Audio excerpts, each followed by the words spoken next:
Hello everyone, welcome to a online solution. मैं हूं अशफाक। तो आज मैं आपके सामने संस्कृत की वीडियो लाया हूं और ये वीडियो नंबर फर्स्ट होगा। और आप ही के कहने के मुताबिक मैं ये वीडियो लाया हूं, ठीक है। क्योंकि आप लोग बोले सर कुछ संस्कृत का भी नॉलेज हमको दे दीजिए। तो खैर मेरे पास तो संस्कृत का उतना अच्छा नॉलेज नहीं है, लेकिन जहाँ तक पॉसिबल होगा, क्योंकि जो गाइड में जो दिया हुआ है सवाल और जो एग्जाम में सवाल आता है, संस्कृत का थोड़ा थोड़ा वर्ड उसमें छुपा रहता है। अगर पूरा संस्कृत में दे देगा तो फिर आपसे बन भी नहीं पाएगा, ठीक है। क्योंकि मैं जानता हूँ कितना संस्कृत लोग पढ़ते हैं, ठीक है, मैं जानता हूँ। तो इसका क्वेश्चन हिंदी में ही रहता है, ठीक है। अब कुछ कुछ वर्ड है जो संस्कृत में आता है, जैसे सवाल यहाँ पे देख रहे हैं। और आपको ये अगर आपके पास गाइड है तो गाइड से भी देख सकते हो, नहीं तो मैं इसका पीडीएफ भेज दूंगा, है ना। तो फिलहाल मैं जो बता रहा हूँ पहले इसको पढ़ लीजिए, है ना। एक से पूरा तक पढ़ लीजिए। पहले 25 क्वेश्चन है। इस तरह से इस मतलब संस्कृत में आपके 14 लेसन है, ठीक है। 14 लेसन है। तो 14 लेसन का यहाँ पे जो ऑब्जेक्टिव सवाल है, जितना जितना है सभी को यहाँ पे प्रस्तुत करेंगे, आपके सामने प्रकट करेंगे और आप इसको अपना जो ज्ञान जो है प्राप्त करना। तो सबसे पहले सवाल है, मंडलम पाठ का प्रथम मंत्र किस उपनिषद से लिया गया है। ये तो इजी सा सवाल है, मतलब कि इजी सा बोले का मतलब ये हुआ है कि हिंदी में ही दिया हुआ है, संस्कृत में नहीं लिखा हुआ है। कि संस्कृत में लिखा था तो समझने में दिक्कत होता है ना।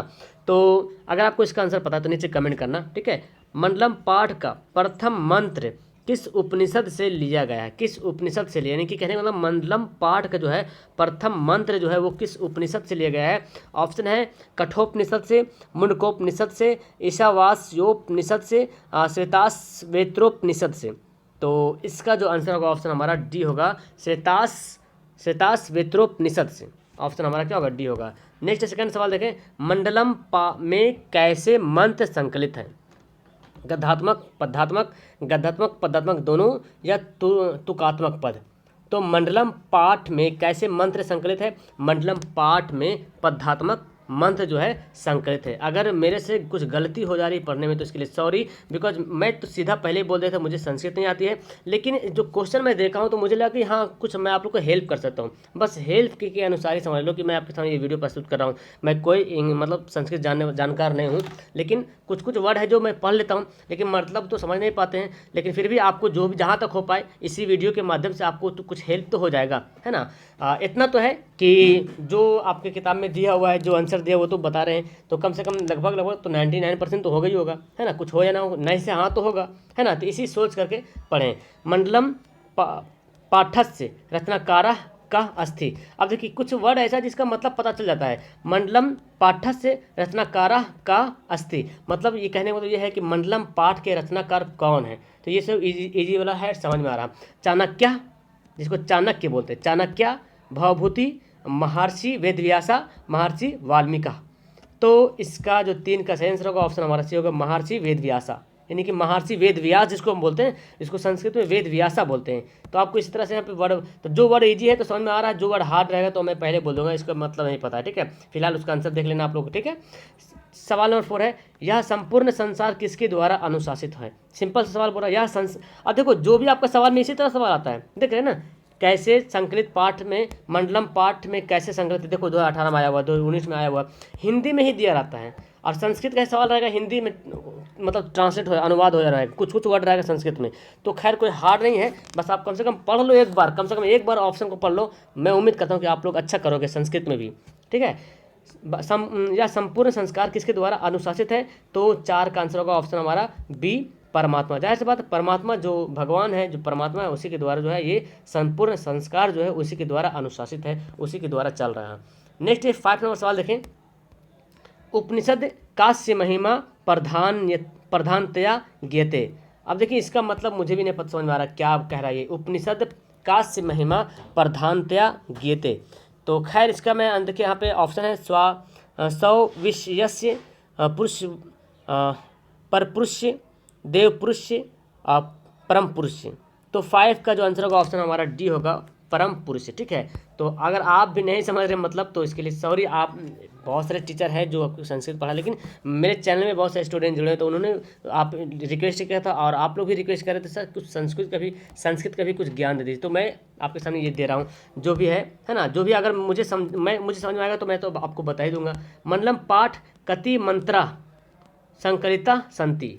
अब देखो इसका मतलब तो मुझे पता चल रहा, मंडलम पाठे कति मंत्रा संकलिता संति, मतलब मंडलम पाठ में कितने मंत्र जो है संकलित है, ये कहने का मतलब है। चतवार मतलब 4, सप्त मतलब 7, पश्च ये अष्ट मतलब 8, तो पश्च मतलब 5 हो गया। तो 6 का जो आंसर होगा ऑप्शन हमारा सी होगा, पश्च मतलब 5। ठीक है, नेक्स्ट है अनु, अनुह हा निकालेंगे, हा अनुह अनयन कह।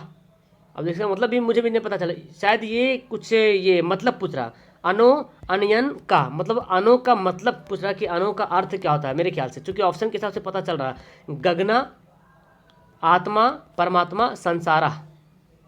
तो 6 7 का जो आंसर होगा आत्मा। देखो तो मनो अनु, अनु का मतलब क्या होता है आत्मा, यहाँ पे अर्थ ही पूछा जा रहा है, ऑप्शन सी। तो कुछ तो माइंड इतना तो है क्रिएट है जी कि आप बता सकते कुछ से भी, है ना, और मैं जो आपको बता रहा हूँ। नेक्स्ट है की जया प्रो प्राप्नोति, की जया की जयन सॉरी किन जयन प्राप्नोति, सॉरी मैं गलती पढ़ रहा हूँ। ऑप्शन देखिए सत्यम, असत्यम, क्रोधम, महो महा सॉरी मोहा। तो 8 का आंसर क्या होगा, ऑप्शन हमारा ए होगा सत्यम। ठीक है, ऑप्शन हमारा ए होगा राइट। तो खैर जितना टेढ़ा टेढ़ा वर्ड देख रहे हैं ना आप, जो नहीं पढ़ पा रहे टेढ़ा टेढ़ा वर्ड है, वो सब एग्जाम में बहुत कम आप देख रहे हैं। यहाँ पे नीचे नहीं दिया हो, जो दिया हुआ यहाँ पे डेट लिखा हुआ लगभग लगभग वही सब सवाल आता है। ठीक है, क्या है, अस्यंद मनः, अस्यंद मानः नधा कुत्र मिलंती, इसका मतलब मुझे भी नहीं पता चल रहा। नदाम सरोवरे समुद्रे तगाड़े। तो 9 का जो आंसर होगा ऑप्शन हमारा सी होगा समुद्र। ठीक है, ऑप्शन सी इसका राइट होगा। नेक्स्ट है जंतु गुहायन का निहित, तत्सम तत्वसम तत्वम शरीरम देव राक्षसम। देखो मैं वीडियो को कट पिट नहीं कर रहा हूँ, ठीक है, जो मुझे आ रहा गलती तो गलती, लेकिन कोशिश कर रहा हूँ सही करने के लिए। तो इसका आंसर होगा 10 का आंसर हमारा ए हो जाएगा। ठीक है, तत्वम। नेक्स्ट 11 सवाल देखें। देखिए ये सवाल आप इजी से पढ़ पा रहे हैं और ये सवाल एग्जाम में आया भी है, तो खैर टेंशन नहीं लेना कि बड़ा हार्ड है। देखो जितना हार्ड उर्दू उतना हार्ड संस्कृत भी है।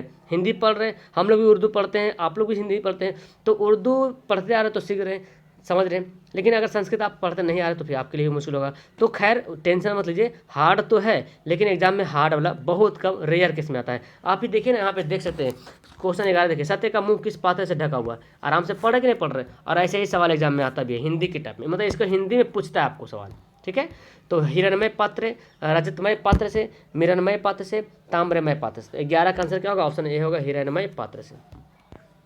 12 है महतो महियान का, महतो महियान का, महियान का तत्वम ब्रह्म देवा राक्षसम।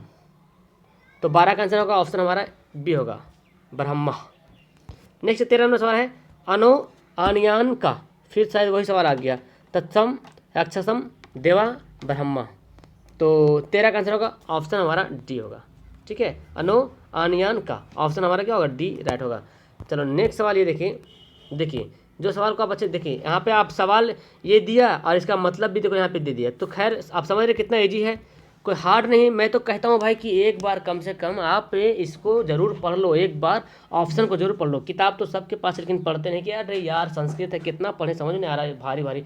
कभी खोल के तो देखो किताब, पढ़ के तो देखो, एक बार आकर तो देखो। यहाँ पे जी की जयन ना प्रोपनोति, इसका मतलब देखो मुझे समझ किसकी विजय नहीं होती, देखो किसकी विजय नहीं होती, सत्य की असत्य की, धर्म की, असत्य और असत्य दोनों को। जब ऐसा सवाल आ जाए तो क्या आप छोड़ेंगे, एकदम नहीं छोड़ेंगे। असत्य की विजय कभी नहीं होती है। नेक्स्ट है का महतो महियान अस्ति, ब्रह्मा आत्मा परमात्मा संसारा। तो 15 का आंसर होगा ए।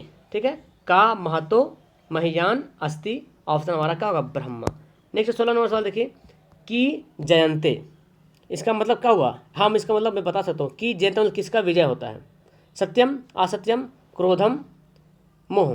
तो की जयंते से मतलब क्या हो, जयते मतलब ये हुआ विजय, किसकी जीत होती है, किसकी जीत होती है, जाहिर सी बात जो सत्य होता है, सत्यम होता है, उसी की जीत होती है, सत्यम। देखो सत्य को हम संस्कृत में क्या बोलेंगे, सत्यम बोलेंगे, असत्य को असत्यम बोलेंगे। ओके, नेक्स्ट है अब यहाँ पे भरना है जी, भरना है पे कौन सा हिरणमय, हिरणमैन पात्रे पात्रेन या हरण्य या हिरणमय, हिरणमयन। भरने वाला है, खाली जगह दिया हुआ सत्य स्थापितन सुखम। 17 का आंसर होगा ऑप्शन हमारा ए, हिरण्मय पात्र। जो पढ़े थे ना हिरण्य सत्य का सवाल क्या था, एक सवाल था ना यहाँ पे कि हिरण्मय पात्र से सत्य का मुंह किस पात्र से ढका हुआ है, वो यही इसका मतलब बोल रहा है। ठीक है, सत्य स्थापितन सुखम मतलब सत्य का पात्र किससे, सत्य का मुंह किस पात्र से ढका हुआ है, इसका मतलब ये हो रहा। तो किस पात्र से, हिरण्मय पात्र से, हिरण्मय पात्र से सत्य का मुंह जो है ढका हुआ है। नेक्स्ट है नानिर्तम, खाली जगह दिया हुआ है असत्यमेव जयते, सत्यमेव जयते जयते। 18 का आंसर क्या होगा, ऑप्शन हमारा सत्यमेव जयते नानिर्तम। ठीक है, ऑप्शन हमारा क्या होगा, सी होगा। तो कम से कम एक बार पढ़ने की जरूरत है। नेक्स्ट है यथा, और खाली जगह अस्यंद मानः समुद्रे विवाह समुद्रे नधा नध। तो 19 का ऑप्शन हो जाएगा सी। क्या भराएगा यहाँ पे, सी यहाँ पे फिल कर रहा हूँ 19 में आंसर यहाँ पे सी फिल करेंगे। नेक्स्ट है तमेव, खाली जगह मृत्यु मेति। और देख रहे इतना हार्ड ये क्वेश्चन है, क्वेश्चन हार्ड नहीं है, ये संस्कृत में लिखा हुआ है, समझ नहीं पा रहे यही हार्ड है। ठीक है, और इस तरह सवाल आता भी नहीं, टेंशन मत लो, कम से कम एक बार पढ़ लो, मन से पढ़ लो कि कम से कम एक बार तो पढ़ लो। ऐसे तो कभी पढ़ते नहीं होंगे मेरे ख्याल से संस्कृत, तो कम से पढ़ने के बहाने ही तो पढ़ लो कि क्लास 10th में एग्जाम आता है, संस्कृत पढ़ना है, कुछ तो सीख लेंगे। और आपके पास संस्कृत की किताब होगी या गाइड होगी, उसमें मीनिंग भी दिया होगा संस्कृत का। ठीक है, तो मीनिंग याद करोगे तो आपको बहुत अच्छे तरीके से समझ में आएगा। तो 20 का आंसर हो जाएगा यहाँ पे तमेव, खाली जगह मृत्यु में थी विदित्वा। ऑप्शन नंबर क्या होगा, ए होगा विदित्वा। नेक्स्ट 21वां सवाल देखें कि ब्रह्मणा मुखन केन अच्छादित मस्ती पात्रेन सरोवरे समुद्रे तगाड़े। तो 21 का आंसर होगा पात्रेन। क्या होगा, पात्रेन। ऑप्शन हमारा ए होगा करेक्ट। नेक्स्ट देखो मंडलम पाठ कहाँ से संकलित है, लो।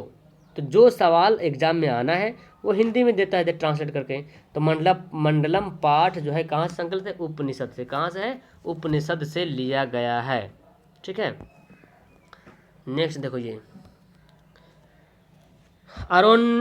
अरोनियन, हाँ अरोन क्या है, अनोर नियन महतो, खाली जगह महिमान मात्मना मंत्र किस उपनिषद से संग्रहित है।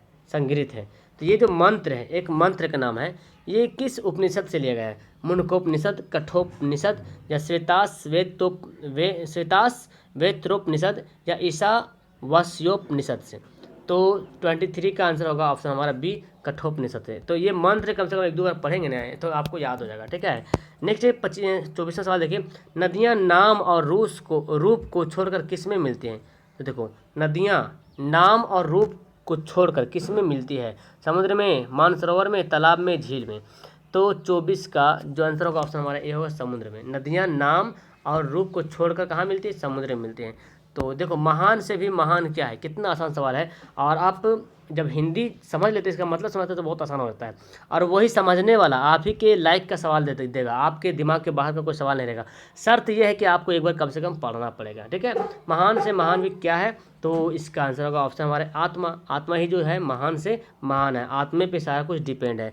तो मेरे ख्याल से यहाँ पे देखो आंसर भी दिया हुआ है। और अगर आपको लगा कि मैं कुछ गलत पढ़ा हूँ तो सॉरी। और मैं बट कोशिश करने की कोशिश कर रहा हूँ कि मतलब आपको समझाने की कोशिश कर रहा हूँ कि कुछ हेल्प हो जाए। जिसके पास किताब नहीं है कम से कम इससे तो वो हेल्प कर सकते हैं। ठीक है, और जहाँ तक पॉसिबल हुआ मैं आपको यहाँ पर अंडरस्टैंड करवाया। तो वीडियो कुछ ना कुछ तो अच्छी लगी होगी, मेरे ख्याल से अच्छी भी नहीं लगी होगी। तो अच्छी लगी या ना लगी नीचे कमेंट करना। ठीक है, और खैर मैं तो गलती पढ़ ही रहा हूँ, है ना।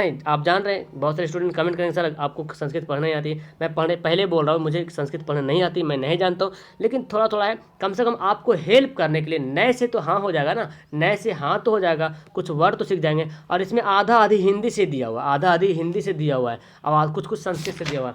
जितना सवाल आपको दिखाएंगे इसके आगे जो सवाल आने वाला है वो भी आपका हिंदी में पूरा हिंदी मिलेगा। तो खैर मजा लो, इस तरह से कम से कम एक बार पढ़ना बहुत जरूरी है। ओके, तो पहली बार चैनल पे आए तो सब्सक्राइब कर लेना। आपको इस चैनल पे संस्कृत तो अभी शुरू किया हूँ, इससे पहले सारा कुछ पढ़ा रहे हैं। और Hindi, English, math, social science सारा, उर्दू वगैरह भी सारा कुछ यहाँ पे स्टडी करवाई जा रही है बेहतर तरीके से।